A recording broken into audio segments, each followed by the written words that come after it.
Good evening and welcome to Gravitas. I'm Palki Sharma Upadhyay. Let's get started.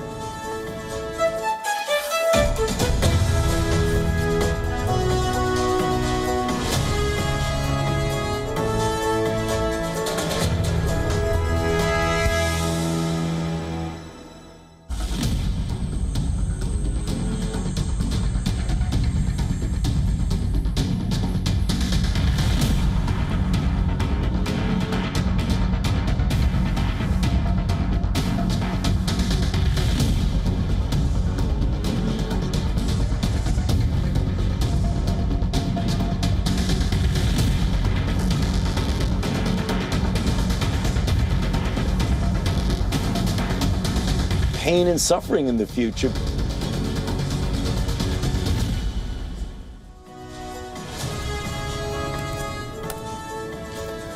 We're all tired of the pandemic. We don't like talking about it. We don't like updates. We don't like talking about new cases or deaths. We want to put all of it behind us. Yet, this question hangs. Is the third wave coming? The answer, I'm afraid, is yes. When is it coming? Now, this month, if you go by the latest trends and reports. Will it be as bad as the second wave? We hope not. The projections say it won't be as deadly, but the numbers are rising in India, in the US, in China, and other parts of the world. We are seeing a steady uptick. There's more suffering and pain ahead, says Dr. Anthony Fauci, the man leading the US pandemic response. In China, multiple cities have reported a Delta variant outbreak. This will be a test of how vaccines have fortified us to deal with fresh waves. It will also be a test of what we call the new normal, travel restrictions and changing mask mandates. Are we ready to live with this virus? Is the pandemic turning into an endemic? And are we prepared to deal with these recurring waves? On Gravitas tonight, we'll discuss all of this. Also on the show, a fantastic run for Indian hockey at the Olympics. Both the men's and women's teams qualifying for the semi-finals for the first time in more than 4 decades. Also at play in the Tokyo Games is politics. An athlete from Belarus refuses to return home, seeking asylum in Europe. In Afghanistan, government forces have bombed Taliban positions. We are bringing you an exclusive ground report. And tensions rise between Israel and Iran after a drone attack on an oil tanker. We'll get to the full story. First, a look at the Gravitas global headlines. India's indigenous Covaxin jab is effective against the contagious Delta Plus variant of COVID-19, says a study by the country's top medical body, the Indian Council of Medical Research. Afghanistan's President Ashraf Ghani blames what he calls the abrupt withdrawal of US troops for the ongoing violence in the country. Ghani adds that Afghanistan is facing a test of survival and that the nation must be mobilized to tackle the same. Britain will offer COVID-19 booster shots to 32 million citizens starting early next month, as the country's pharmacies set to roll out the ambitious program. Meanwhile, Israel saw people queuing up for a third booster dose, as shots were made available to those over 60 years who had received their second dose more than 5 months ago. Hundreds of army personnel were deployed on the streets of Sydney to help enforce COVID-19 lockdown rules in Australia's largest city. Into its 6th week of lockdown, struggles with the spike in infections, soldiers assisted police in enforcing 10-kilometre travel limit in virus hotspots.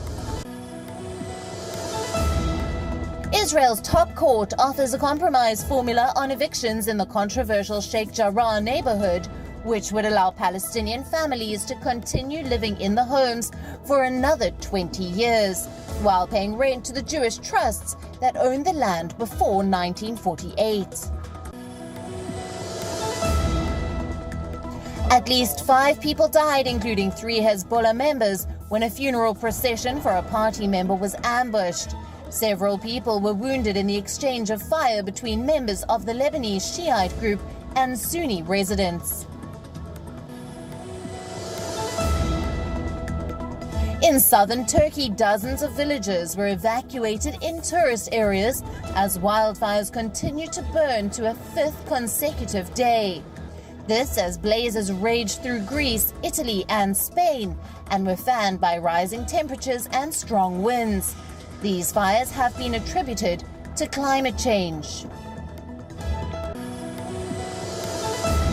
Athlete Raven Saunders is making headlines for her gesture as the shot put silver medalist raised her arms in an X above her head in what the International Olympic Committee sees as a potential breach of rules banning protests at the Games. The US Olympics and Paralympic Committee say the gesture did not breach any rules. The Indian women's hockey team pulled off one of the upsets of Tokyo 2020 so far as they stunned three-time champions Australia 1-0 to enter the semi. Gurjit Kaur converted a penalty corner in the 22nd minute for the only goal of the match. The Indians then defended resolutely with goalkeeper Savita Punia making 9 saves. India will now face Argentina in the last 4 on Wednesday. Denmark's Victor Axelsen has been crowned Olympic men's singles champion for the first time. The world number 2 dominated defending champion Chen Long of China in the title clash, winning 21-15, 21-12 in just 51 minutes. Axelsen is only the second Danish player to win this title and the first to do so in 25 years.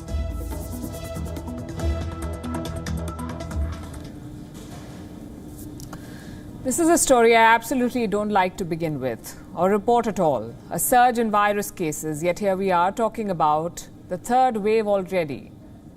Has it arrived in India? The short answer is yes, it's almost here. Experts say the third wave begins this month. Numbers say it's in the making. For 7 straight days, India has reported a spike in cases, a steady increase, and India is not alone in reporting this trend. Countries around the world are fighting a new wave of infections. In the last 2 weeks, the United States has recorded a whopping 148% spike in new cases. In China, the Delta variant is driving a new surge. As many as 27 cities are reporting an outbreak. The Chinese press is calling this the worst outbreak since Wuhan. Australia too is reporting a major surge. The lockdown is being extended in Brisbane, and in Sydney, the military has been deployed to enforce stay-at-home orders. That's how serious it is. Do you notice a trend here? The United States, China, Australia, these are countries that said that they had tamed the Wuhan virus. So what explains these numbers then? A worldwide surge, daily global infections that have shot up to 540,000, 540,000 new cases every day, almost 70,000 deaths every week. It's been 20 months since the first outbreak in Wuhan, and we still haven't been able to defeat this virus. Does that mean we'll have to learn to live with it? We'll discuss that and more tonight. First, let's talk about the situation in India. It's Monday, August the 2nd. India has reported more than 40,000 new cases in a day, and this is not a sudden rise. The number has been rising for almost a week now. In the last 6 days, India has breached the 40,000 mark every day, 40,000 new cases every day. On Sunday, 17 states and union territories had reported a rise in cases. So there's definitely a jump in new infections and a sustained trend. Experts say this could be the beginning of the third wave. 2 researchers from IIT Hyderabad and Kanpur have been studying the graph closely. These are the same people who had accurately predicted the peak of the deadly second wave. Now they have come up with a new model, and here is what it says. India may see another rise in new infections as soon as August, that is this month. How bad can it get? The researchers have projected 2 possibilities, the best and the worst case scenario. The first projection is the best case scenario. It says that the third wave will peak with less than 100,000 new infections a day. 1 lakh new cases every day. That's the best case scenario. What about the worst case scenario? Going by this model, India could see nearly 150,000 new cases every day. So if this model is correct, India's third wave will not be as brutal as the second one. When will it end? If new infections pick up this month, they'll hit the peak in the month of October. Remember, these are just projections. And if there's one thing that we've learned this summer, it's this. We cannot take this virus lightly. If a third wave is on the horizon, it's best to be prepared. The focus should be on vaccination. A majority of the Indian population is yet to be vaccinated.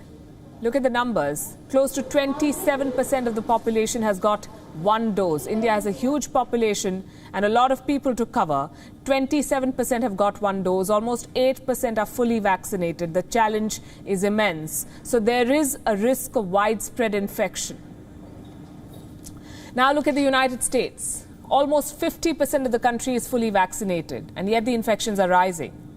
In the last month, new infections in the US have grown by 4 times. In the past 2 weeks alone, new cases have risen by 148%. Hospitalizations have gone up by 73%. But vaccines make all the difference. Most of these patients are unvaccinated. About 97% of those who ended up in hospital had not taken even a single shot. Most American states are reporting a surge. One of the worst hit is Florida. It has broken last year's record in hospitalization. America's top disease expert, Anthony Fauci, is predicting difficult times ahead. He says there is, quote unquote, more pain and suffering ahead. So we're looking not, I believe, to lockdown, but we're looking to some pain and suffering in the future because we're seeing the cases go up, which is the reason why we keep saying over and over again, the solution to this is get vaccinated, and this would not be happening. Despite having one of the biggest stockpiles of vaccines in the world, the US is bracing for more suffering. What about China? China claims to have administered more than 1.5 billion doses of Chinese vaccines. And yet, it has not been able to contain the Wuhan virus. China is reporting an outbreak of the Delta variant. Reports say people in 27 cities of mainland China have been infected. 27 cities. And China is cutting off access to Beijing. Reports say some flights, trains and buses to the Chinese capital have been cancelled. The Communist Party wants to, quote-unquote, guard the capital at all costs. Beijing has one of the highest vaccination rates in the world, but it seems like China is losing confidence in its own shots. Let me show you a report. It says China is considering a foreign booster shot for its citizens. A vaccine jointly developed by a Chinese company and German vaccine maker BioNTech is under consideration. It can be used as a booster shot for those who have already taken Chinese vaccines. And this comes after Thailand and Indonesia decided to dump Chinese shots and use Western vaccines instead. Since the pandemic began, this is where we are, bracing for a third wave, the efficacy of some vaccines, and far from ensuring that everyone gets a shot. So here's a question. Will we ever see the end of this pandemic? Or will we have to learn to live with the virus? Earlier this year, scientific journal Nature asked more than 100 immunologists, infectious disease researchers and virologists one simple question. Can the Wuhan virus be eradicated? Do you know what they said? No. Almost 90% of the experts said no, the virus cannot be eradicated. They believe this pandemic will become an endemic, meaning the virus will not go away, it will continue to circulate, but in smaller pockets and for years to come. That means we'll have to coexist with the virus. The waves will keep coming, and this is going to be the new normal. How do we adapt to this? From travel guidelines to mask mandates to lockdowns and opening up, how do we deal with the constant uncertainty? Frankly, nobody has the answer at this point, almost 2 years out. A lot of us find ourselves at the receiving end. Indian students specifically who want to study abroad. From travel restrictions to vaccine rules, they're navigating a lot of challenges. Our next report tells you more. These are uncertain times. With virus mutations and surges, governments are constantly changing their rules, figuring out the new normal. This has meant a nightmare for travellers, especially for students, those who want to study abroad. The first hurdle was travel restrictions. They have been eased in the United States, Canada and major European countries. But that's only half the problem solved. Reports say that students are still struggling to book flights. Take the case of Canada. the government is yet to lift a ban on Indian passenger flights. That makes life complicated for students who are headed to Canada. Some of them have appealed for direct flights to Canada. Then we have the United States. A presidential proclamation restricts air traffic from India. The result is chaos for travellers. And last week, Air India had to curtail flights to the United States. Several students who were supposed to travel to America suddenly found their flights rescheduled without notice. Now the national carrier has decided to increase its flight frequency to accommodate students. Those who have figured out their tickets and maneuvered the travel rules will have to make sure they've got the right vaccine. The United States has given some relief on this front. US authorities do not want proof of vaccination. Instead, they are asking students to produce a negative swab test report. What about the other countries? They want students to take a WHO-approved vaccine, which means those who've taken Covaxin are stuck in a limbo. Covaxin is a made-in-India shot. It is awaiting approval from the World Health Organization. Until that happens, students who have taken Covaxin could be considered unvaccinated. What about Covishield? It has the WHO nod. 16 out of 27 European Union countries have approved this vaccine. This includes major student destinations like France, Switzerland and Germany. Covishield is a made-in-India AstraZeneca shot. Despite the WHO approval, it has been kept out of the European Union's Green Pass. The rules in the United Kingdom are tougher. India still remains on the British government's red list, even though vaccinated students will have to undergo a mandatory quarantine once they land in the UK. Now that means spending more than $2,000 for an 11-day long stay in a government-approved hotel. So, an Indian student will have to shell out almost 2 lakh rupees more to realize their dream of an education in the United Kingdom. As of January this year, more than 1 million Indian students were studying in 85 countries outside India. That number is expected to grow this year. But inconsistent rules and restrictions are putting these plans in jeopardy. Bureau Report, WION World is One. Meanwhile, India has scripted history at the Olympics. For the first time ever, the Indian women's hockey team has made it to the semi-finals. Their victory is inspiring. And it calls for a double celebration because joining the girls in the semis is the Indian men's hockey team, which has also made it to the medal round after 41 years. And to call this a proud moment would be an understatement. India is ecstatic. Fans are on cloud 9. Just how much this win means for them and for the sport in general can be gauged from the emotions that are on display on social media. Here's a report. They say nothing unites us the way sport does. The glorious victory of the Indian women's hockey team has united India in euphoria. The women in blue have registered themselves in the annals of history by handing out a stunning defeat to Australia at the ongoing Tokyo Olympics. The girls secured a 1-0 win against the 3-time Olympic champions and the current world number 2. Gurjeet Kaur scored the only goal in the second quarter, but Savita Punia, skipper Rani Rampal and Sharmila Devi starred in equal measure with their pace and determination. This victory is special because the Indian side was considered an underdog entering the quarterfinals. The odds were stacked against them, against an Australian team that were unbeaten in the group stage. Not only did the girls win the match, they also clinched a spot in the semi-finals for the first time in history. The victory is inspiring, the reaction is overwhelming, and from athletes to politicians to celebrities, Indians from all walks of life are celebrating this tremendous feat.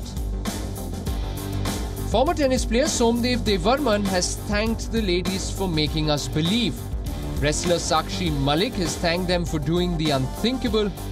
The captain of the Indian football team, Sunil Chhetri, has called it a performance for the ages. Cricketer Virendra Sehwag says he's filled with pride. former Union Sports Minister Kiren Rijiju says India's dream is coming to reality. The current Sports Minister, Anurag Thakur, said the women are scripting history with every move.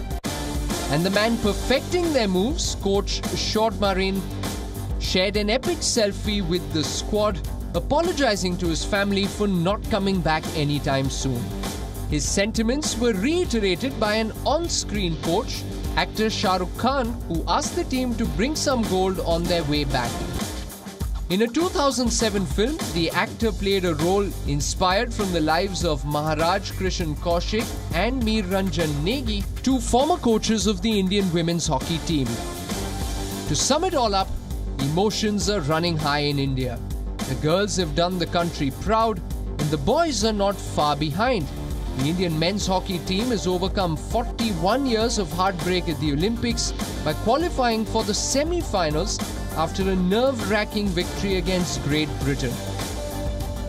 The men in blue won 3-1, and they'll now face a terrific Belgian side, the defending world champions. So overall, the Indian hockey contingent now has not one but two shots at a medal. Here's wishing them a double dose of luck. Bureau Report, WION World is One. Not every Olympic story has a happy ending, though. What we see are the smiles, the joy and the medals. What we don't see is the struggle. Not just on the ground, but even outside, the politics of the Olympics, the bias of sports federations, the attitude of governments back home. For most countries, athletes are brand ambassadors, the best they have to offer. But in a handful of places, athletes are treated like assets, resources to be toyed with. Belarus is one such country. They prefer tamed, silent athletes. No protests, no comments, just train, compete and try to win. But one Belarusian athlete decided that she's had enough. A short-distance runner named Kristina Simanuskaya. Her events are the 100 and 200-meter sprints. But her coaches had other plans. The Belarusian team was short of sprinters in Tokyo, so Simanuskaya was asked to run the 4x400 meters relay. Now, this is not some high school sports day. This is the Olympics. Every athlete sticks to their own event.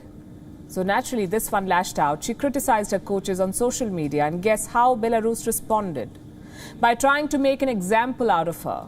First, they kicked her out from the national team, branded her as emotional and psychological. Then her coaches turned up at her room. She was told to pack up and get ready to be deported. That's when she recorded this appeal to the International Olympic Committee. I asked the International Olympic Committee for help. I was put under pressure and they are trying to forcibly take me out of the country without my consent. I asked the IOC to intervene. The appeal worked. Japanese police put her under their protection. She got asylum offers from multiple European nations. In the end, Simanuskaya went with Poland. She will likely travel to Warsaw once the formalities are complete. Frankly, this controversy was always coming. You see, Belarusian athletes depend on state funding, so they're expected to be the regime's lackeys. But that changed last year. There were huge protests against Belarusian strongman Alexander Lukashenko, also called Europe's last dictator. Athletes joined in. What did the government do? Crushed the dissent with an iron fist. Several athletes were jailed, including Olympic basketball player Yelena Lyuchenko and decathlete Andrei Krochenko. As a result, their Olympic team is a lot smaller. In Rio 2016, Belarus had 124 athletes in 21 sports. This year, they have 101 athletes in 17 sports. Lukashenko's tight grip extends to sports as well. His son, Viktor Lukashenko, heads the Belarus Olympic Committee. Both men are barred from attending the Tokyo Games. Safe to say the IOC has a very low opinion of Belarus. And this new episode has only reaffirmed that opinion. Well, as you say, we have done quite a lot in terms of working with them. Where they have contravened the rules, we have taken action, and as you will have also seen, we've actually suspended any funding from the IOC apart from funding that goes to athletes. So we are working on this. We have to deal with 206 NOCs. Each one is very, very different, and we have to keep weather eye on what's going on, but we have taken a number of actions with them, and I think we will continue to look at the situation. I don't want to prejudge this one, to be honest. But what's the larger picture here? Athletes compete for their country. That does not mean that they are on the government's payroll. Many regimes have made this mistake in the past, and athletes have responded by refusing to return home. Here's an example from the London Games, way back in 1948. Marie Provaznikova was the head coach of the Czechoslovakian gymnastics team. Her team won gold, but she refused to go back home. Remember, this is 1948. Back then, Czechoslovakia was a satellite state of the Soviet Union. So Provaznikova stayed on in England. Later, she moved to the US, where she lived until her death at age 100. Another example, again courtesy the Soviets. Before the 1956 Melbourne Games, the Soviet Union invaded Hungary. When the Games ended, around 36 Hungarian delegates refused to return. Many of them relocated to the US. And this may seem like a 20th century problem, an exodus driven by the Cold War, but it's not. Let me tell you what happened before the Beijing Games in 2008. 7 Cuban footballers sought to finished a qualifying game in Florida, but they had no intention of carrying on. London 2012. Just before the opening ceremony, a Sudanese athlete walked into a police station. He wanted political asylum. At the same games, a group of Cameroon athletes simply disappeared from the games village. 1 week later, they were spotted at a gym in South London. It was a ploy to get British asylum, and guess what? They were successful. All these athletes were escaping something: war, poverty, political discontent. For them, the games were an escape route. It also raises questions about countries like Belarus. They pushed politics into sports and in the end lost a world-class athlete. To Afghanistan now, where WION's Anas Malik has been reporting straight out of the conflict zone. Today he travelled to the province of Laghman, 150 kilometers from Kabul. The Taliban have made territorial gains here, taken 3 out of 5 districts. Now, Afghan security forces have been deployed to safeguard the districts that remain in government control. What does this mean for the locals who find themselves caught in the crossfire? Here's a report. Laghman. The province is known for its lushness. It has sizable tracts of irrigated land, and one can see stretches of fields of fruits and vegetables during the journey across Laghman. As you exit the city of Kabul, mobile networks fade away. In between, you would find plenty of scenic views. One would have to take the Kabul-Jalalabad highway for the province. It lies in between. Halfway through on the road, and one would find the Naglu Dam. Behind me is the Naglu Dam. The turquoise blue water is said to be coming from the river of Kabul. This serves as a major water reservoir for the people of Afghanistan. The entire highway is manned by checkposts, both by the Afghan army and the Afghan police. Afghan army has also stationed its Hummer vehicles, better known as Humvees, at blind spots. Usually these mountains, these rugged mountains, are taken as a cover by terrorists. They come down from the mountains, they try to overrun the city and then try to flee back to the mountains. So they've been stationed at these blind spots in order to thwart any terror-linked activity, by terror-linked elements with regards to the city's takeover or with regards to kidnaps as well. The Afghan army has been stationed at the highway all along from Kabul all the way to Laghman. The province has repeatedly come under attack by the Taliban because of its strategic importance given the proximity it shares with the capital city of Kabul. It is located in the east of Afghanistan. Just before you enter the capital city of Mehterlam, there is a police checkpoint which physically checks all cars going in and out. The entrance to Mehterlam, the capital of the province of Laghman, is manned by the Afghan police. They physically check each and every car going in or coming out of the territory for the fact that 3 out of the 5 districts of this province are ruled by the Taliban.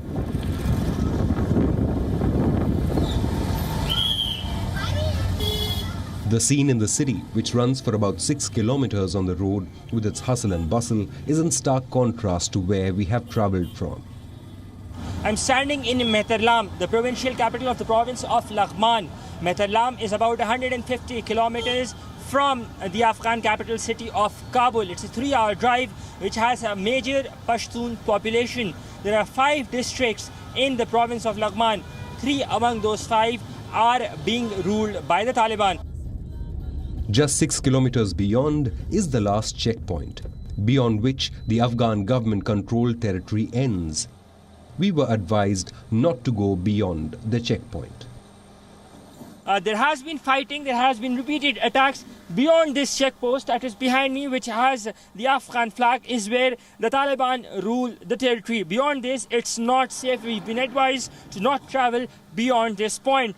There have been attacks repeatedly on the capital of Meterlam, on the capital of Laghman, the city of Meterlam, where I'm standing, by the Afghan Taliban, but the Afghan Taliban have not been able to take absolute control. We decided to take a drive to witness what is beyond this checkpoint. About 100 meters apart lay a pile of rubble on the main road. The locals said that this demarcation was done by the Taliban. It was their checkpoint where at a time only one car could pass through from either of the sides. After a short drive, we decided to head back to the city centre to witness the contrast of the life that goes on just some meters ahead of Taliban-controlled territory. The locals fear the Taliban. The Taliban control at least 3 out of the 5 districts of the province and have a shadow body to oversee matters of the province. Off camera, they hope that the government acts so that the gains of the past 20 years are not undone. With Anas Malik in Afghanistan, Bureau Report, WION, World is One.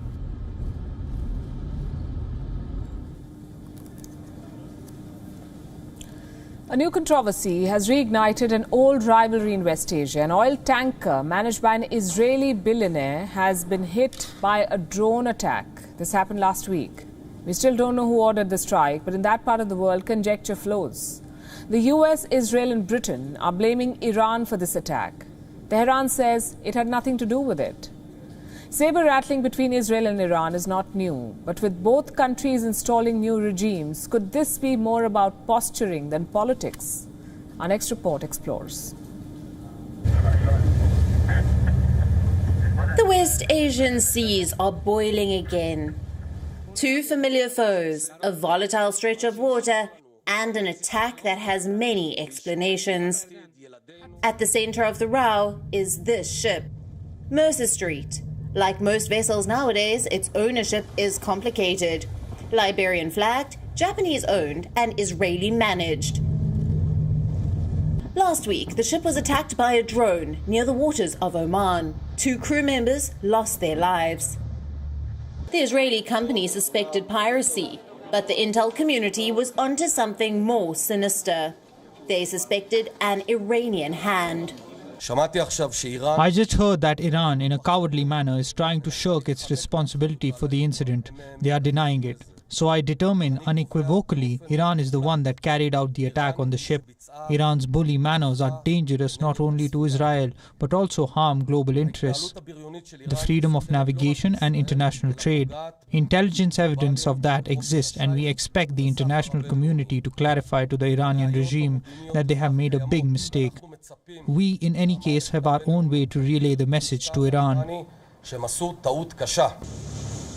Since February, 5 Israeli ships have been attacked in the region. Experts call it a trend. They believe ships linked to Israel are being hunted. But Iran disagrees. It says Israel is distracting the world from its occupation of the West Bank. These distractions are nothing new.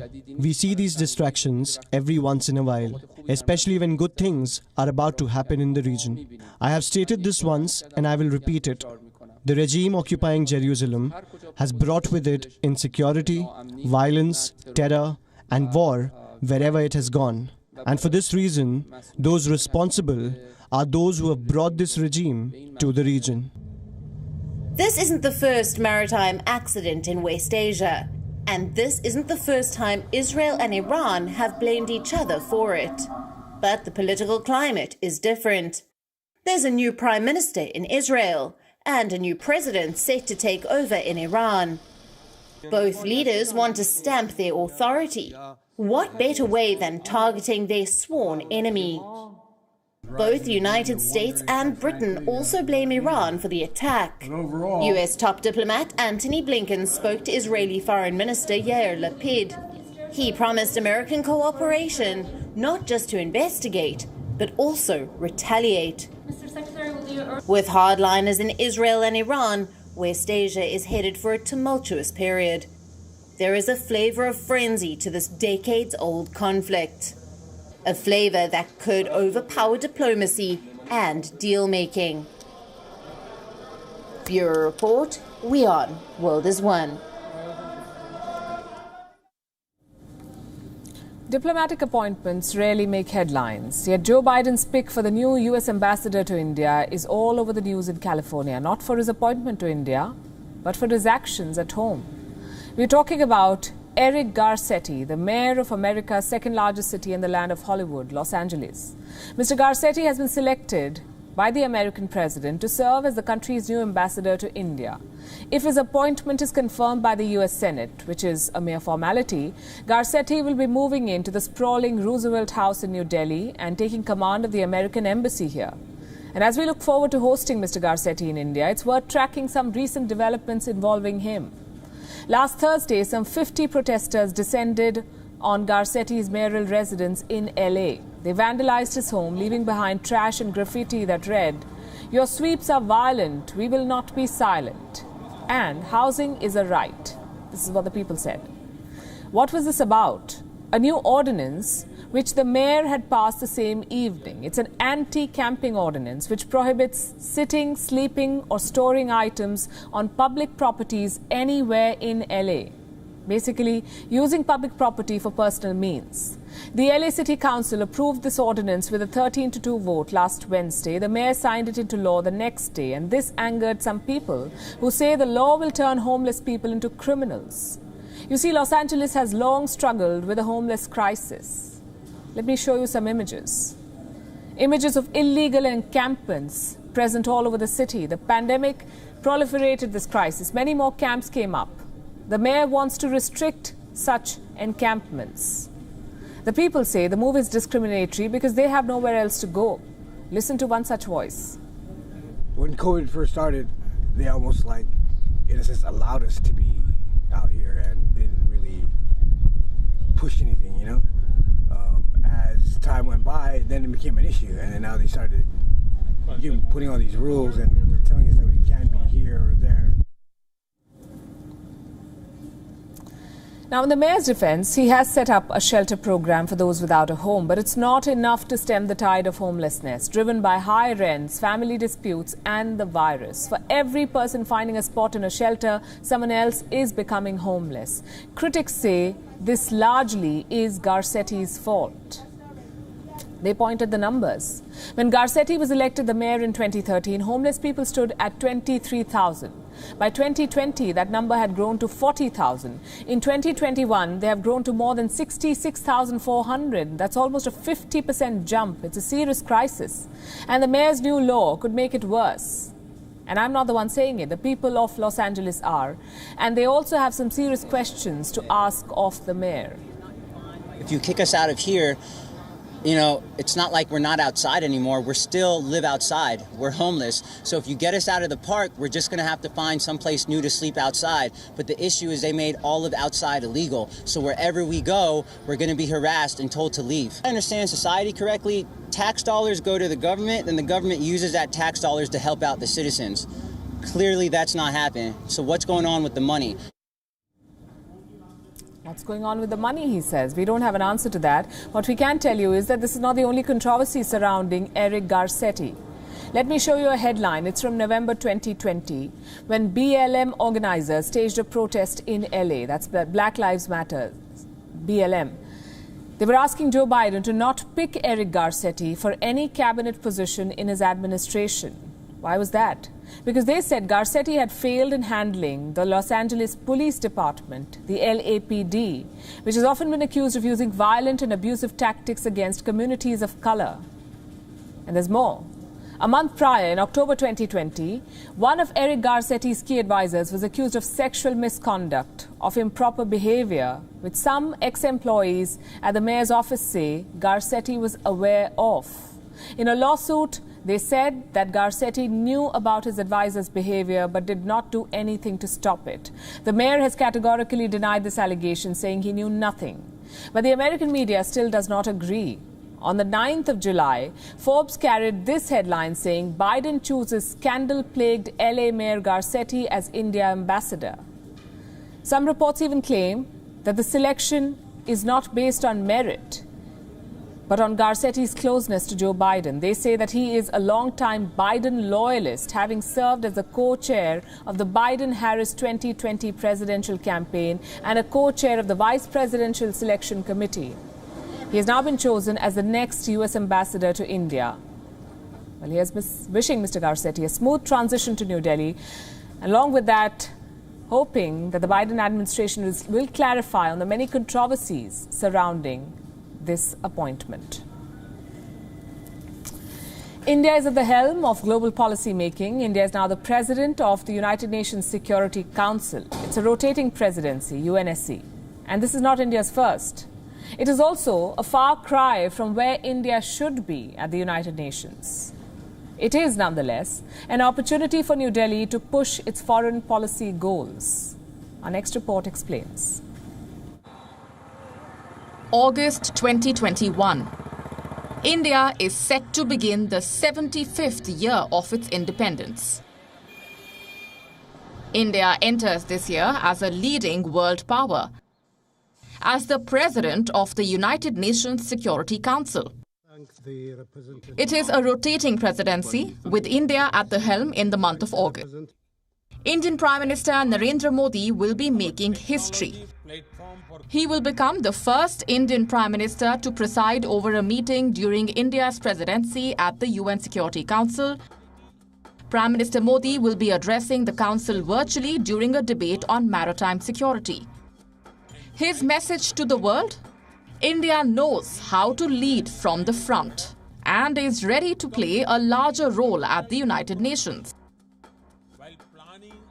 What is on India's agenda as president? Maritime security, peacekeeping, and counter-terrorism.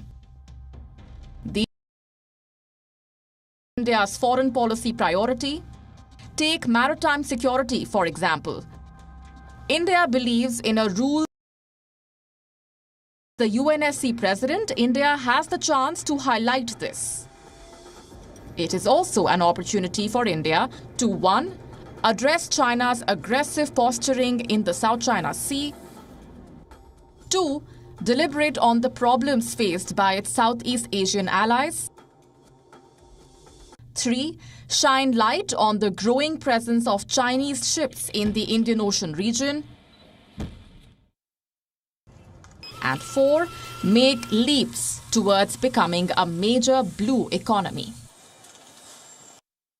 India has organized 3 high-level signature meetings, each focusing on maritime security, peacekeeping and counter-terrorism.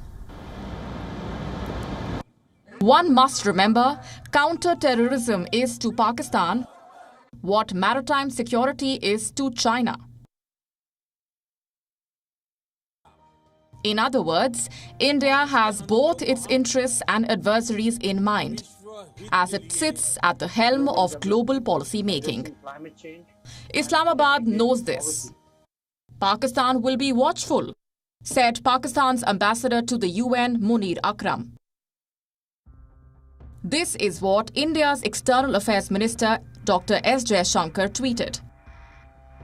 India will be the voice of moderation, an advocate of dialogue, and a proponent of international law. The minister will be travelling to New York later this month to chair 2 important debates. India is currently a non-permanent member of the UN Security Council. These are the 5 permanent members, and these the current members. It is time India got a position in the first list. Because India is the world's largest democracy, home to 1/5 of the world's population, the 5th largest and one of the fastest growing economies, a leader of the global south, a champion of United Nations initiatives, one of the largest contributors to the UN peacekeeping force. Over 200,000 Indians have served in 49 peacekeeping missions since 1948. India's permanent membership already has the support of the majority of the P5. It is time India is given a permanent seat at the UN Security Council. Bureau Report, WION World is One.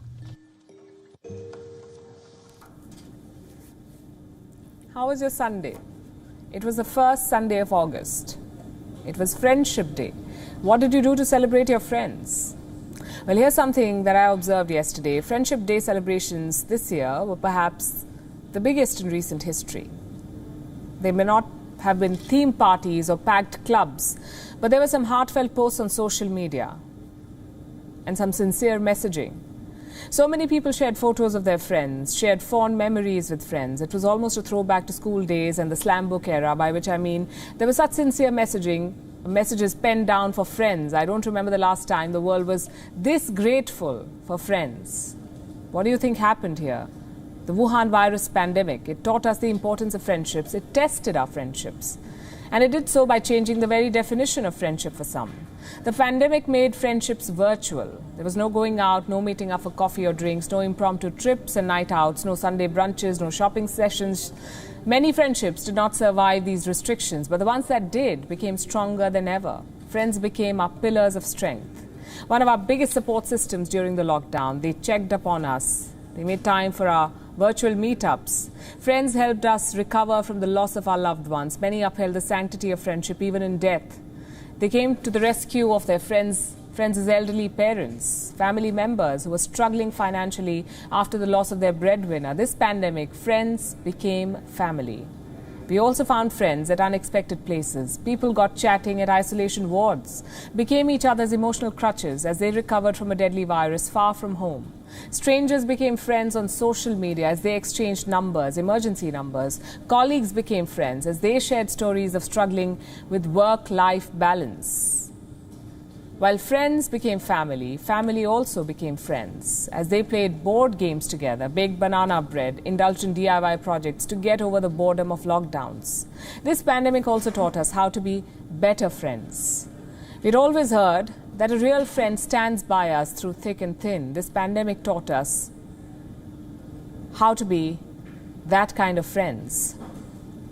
It taught us the importance of hearing our friends out, being a good listener, very important, being non-judgmental when a friend is venting out her lockdown frustrations.